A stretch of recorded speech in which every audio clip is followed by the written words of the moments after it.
Hey, what's up, guys? Sorry I haven't uploaded in a minute. Have not been very motivated. So, I came out with a video a month ago talking about how I thought that Trump was going to win the election. This was right after the assassination attempt on him, failed assassination attempt. And he did win, and I thought he was going to win for multiple reasons. But the biggest one was the failed assassination attempt and this idea that Trump was like chosen by God, and the very religious conservative voting bloc would just go out in droves for him. And Trump did win, but he didn't win in the way I expected him to. I thought he was going to get more votes, and I thought, more people were going to show out for Trump. But that's just not what happened. I also thought it was going to be close. It was not close. It was very far from close. Trump won in a landslide. And it was because people did not vote for Kamala. I wasn't really thinking too much about Kamala and how, her matchup against Trump looked. I obviously know she's a woman, and last time, 2016, that didn't go so well. So I think that it wasn't just because Kamala's a woman. It was because her campaign was rushed. She only campaigned for 3 months, 4 months. The turnaround from going to Joe Biden's running, and then in one weekend, it went straight from Joe Biden's running to maybe Joe Biden's not going to run to Kamala's definitely going to run. It all happened really quickly, right before the Democratic National Convention, which I think was a mistake. And I can't help but think about what would have happened if Joe Biden did run instead of Kamala. I don't know if Joe Biden would have won or even done better than Kamala, to be honest. But there was a very low amount of voter turnout for Kamala.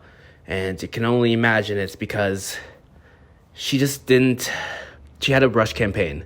I think that's the biggest reason. Not just because she's black, not just because she's a woman. It was because the campaign was rushed. Nobody really knew a whole lot about what Kamala wanted to do besides, I don't know. She was Biden's VP. And the Biden administration was very much disapproved of. I think as far as millennial Gen Z, which wasn't the most important voting bloc, but she did have good, but she didn't have great support because of student loan forgiveness.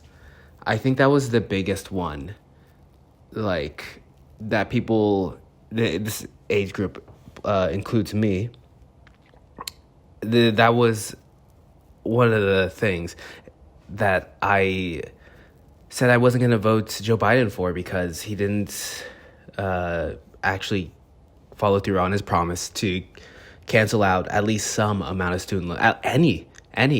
He didn't cancel any student loans. At least not for me. So I am very disappointed. I'm not surprised about the results of the election. That I kind of saw coming. But I think the biggest thing is I was just sad that it really wasn't close at all. And I'm very disappointed that she wasn't able to win the popular vote. The first Democrat to not win the popular vote in 2 decades. So it really, I guess it didn't shatter my worldview, but it really subverted my expectations that Democrats pretty much always win the popular vote. I guess they don't. It's not just a given, even against Trump. But man, that man, Donald J. Trump, has controlled my entire adult life. 2016, I was 17 years old, so I wasn't able to vote. But every single election since then, it's just been Donald Trump or the threat of Donald Trump. And that's why I should vote for Democrats. It's just very disheartening. And I've kind of been wallowing all day.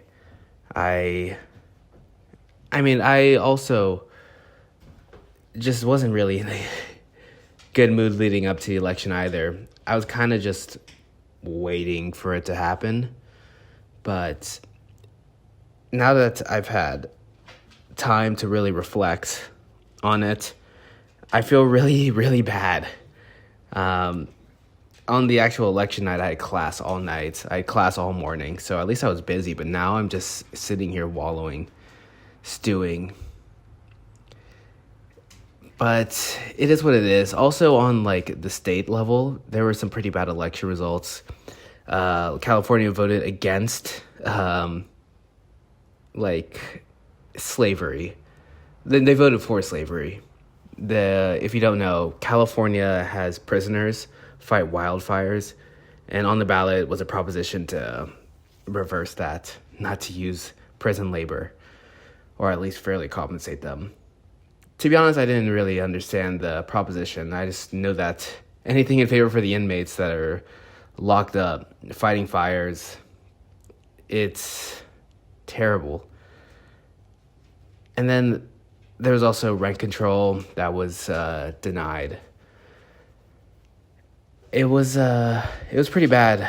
There's a district attorney in Los Angeles who lost, who I liked, but, you know, people just have this crazy warped perception of how bad crime is, or at least the things that affect crime. And, you know, the progressive prosecutor got destroyed.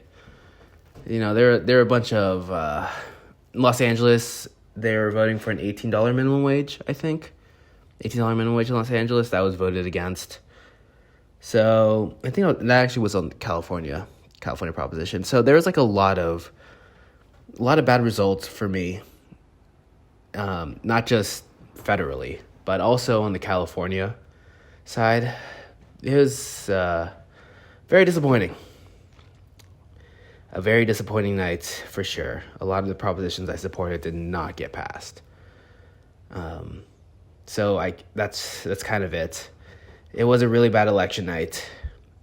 It's just crazy that people always talk about California like this communist paradise, or at least communist hellscape. And it's really not. It's not as liberal as people put it out to be. You know, it's just barely.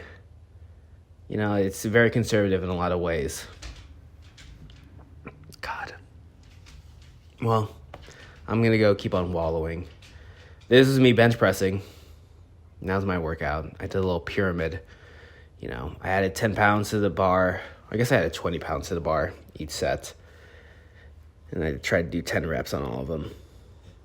I'm actually using the safety bar so I don't crush myself. So, that's fun.